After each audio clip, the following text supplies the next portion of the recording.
Hello, welcome to Family Therapy Podcast with George Chacha. My husband cheated on me and I apologized. 4 insane ways how you can save your marriage. 4 insane ways how you can save your marriage.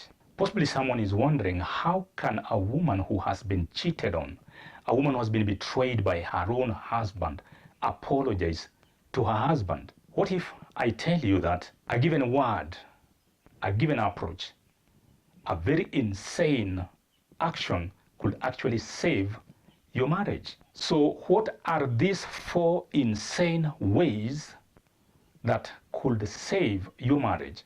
1. Fight for your marriage without fighting. 2. Apologize to your cheating husband to prick his conscience.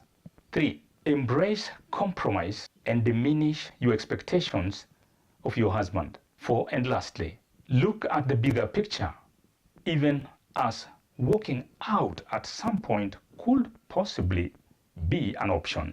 Dear viewer, there are moments in our lives when we come to points of desperation. It is at those moments, in those points of desperation, that sometimes we also call for desperate measures, strategies, if just to provide us with stopgap measures that could save our marriages from collapse. Don't go away, because what's coming is powerful and very, very insightful. Hi viewer, and welcome back. If you are new here, karibu sana.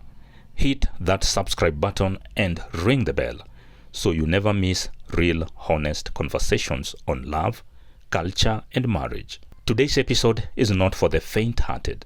It is for those who still believe in fighting for their marriage, but with wisdom, not war. So let's delve into the topics, or rather into the measures that can save our marriages. 1. Fight for your marriage without necessarily fighting. The other woman is not your enemy. Your real enemy is disconnect in your marriage. Conflict will tend to thrive where there is disconnect. Disconnection will thrive where there is conflict. And the more the conflict, the more the disconnection, meaning that the further and further away will the two of you be drifting apart. When I say that the other woman is not your real enemy, when I say that do not fight, or rather, when I say that fight for your marriage without fighting, I'm simply saying that if you must go to war, then go with wisdom as your sole weapon. Don't use carnal weapons. May not call for physical weapons. It is worth noting that by fighting the other woman, you are actually stashing her ballot box with more and more sympathy votes from your husband. In any case, fighting the other woman is nothing short of more fuel into the relationship between your husband and the other woman. Walk into this situation with more wisdom than with more strength. And if at all you must use strength, then use your resilience as the appropriate strength. Don't provide fertile ground, reasons for which your husband should stand by the other woman for purpose of sympathizing with her, consoling with her, apologizing. And these will come about if you choose to use the physical weapons over wisdom and more wisdom and resilience. Going physical against the other woman also has far-reaching effect, including but not limited to: 1. You could land in jail for assault. 2. You could really erode your respect within the family, within your children, and even within the community. Don't erode your dignity. Note that not all wars must be fought.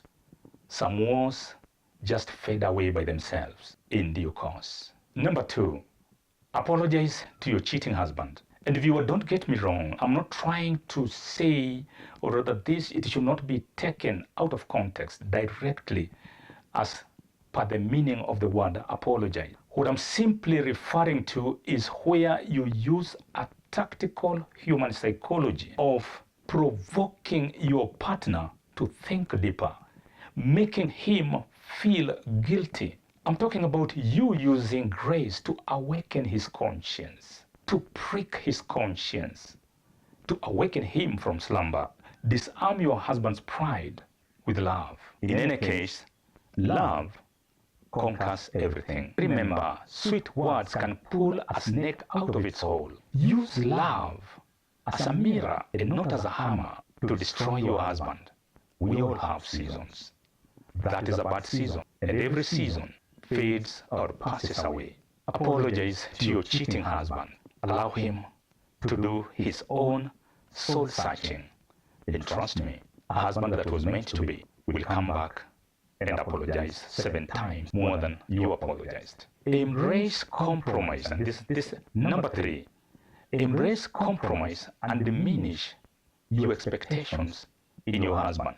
When I talk of compromise, I'm not talking of you being invisible. I'm not talking of you being insignificant in that marriage. I'm talking of compromise as a way of dealing with a bad season. Every season comes along with its own things and its own ways. I'm talking of choosing wisdom to handle a season while still watching the weather in your marriage. It is not indefinite.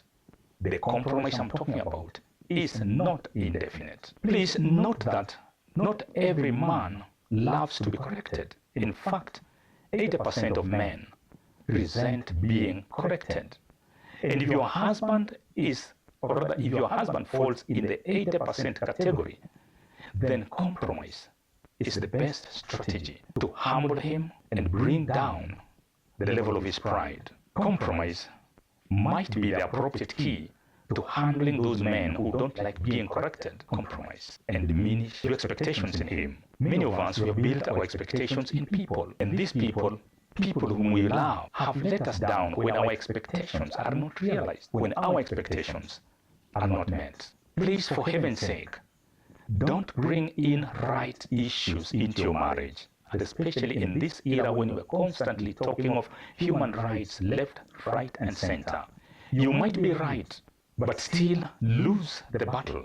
Don't fight for your right. Fight for your life, for your peace, for your serenity. Allow peace to return. Have the upper hand. Be the wiser one in this relationship, because for any relationship to thrive, one person must come down if the other person chooses to remain above. Be the one to come down. It's only for a season. Being low, being at the lower level is not indefinite. It's for a season as you watch the weather in your marriage. Because this compromise is not indefinite, should matters of conflict get out of hand, please don't die in the relationship. Walking out might be the better option. Because in the end, we all yearn for peace. We yearn for respect. We yearn for a truly loving relationship built on mutual respect and recognition. Number 4, and lastly, look at the bigger picture. When your husband has betrayed you, I know it hurts. We all know it hurts. Even to the man, it hurts. And most especially, that man who truly loves his wife. But also remember that decisions made out of anger rarely builds bridges.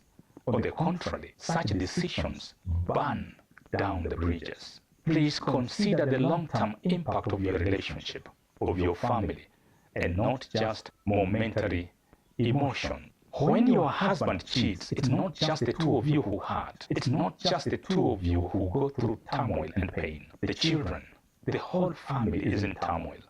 It pains everyone in that family. Your entire family is shaken. And therefore, before you make any decision, before you take any action, ask yourself the following. What will happen to my children? What will happen to their education, to their well-being, to their growing up? What will happen to our dreams, to our investments that we had jointly put up together? What will happen to our future? Those are some of the very critical issues to take into consideration. Even us walking out of the abusive relationship that is characterized by disrespect is an option. Honestly, if cheating becomes a norm, then possibly walking out of the relationship might be a consideration. Viewer, my recap for the episode, which I'm very passionate about, is wisdom over war, grace over revenge, compromise with caution, and always look at the bigger picture. before you make the final decision. When in marriage, you are in a Titanic ship. If your Titanic ship has hit an iceberg, for heaven's sake, don't sink with it. Seize a lifeboat and jump into it. Row as farther away from the Titanic, from the sinking Titanic, as much as possible. And viewer, it's worth also noting that it's very possible for you to identify a Titanic that has already hit an iceberg. It is very possible to identify a Titanic that is already sinking. Before a Titanic sinks, after it has hit an iceberg, there will be a lot of red signals. There will be a lot of red flags, warning signals. There will be a lot of indications that all is not well. All is headed for the rocks. Don't wait until a catastrophe strikes, until you lose your life, until you get maimed. Ensure that you are alive to fight another battle without really fighting. Dear viewer, as someone who believes in healing and restoring family relationship, I don't preach fairy tales. I don't promise heaven, but I speak the truth as it is. If this episode made you think deeper or even cry, please hit that like button, leave a comment, and share with someone who needs to hear this. Let's have these tough conversations together. In the end, it's about salvaging, saving our families. Thank you.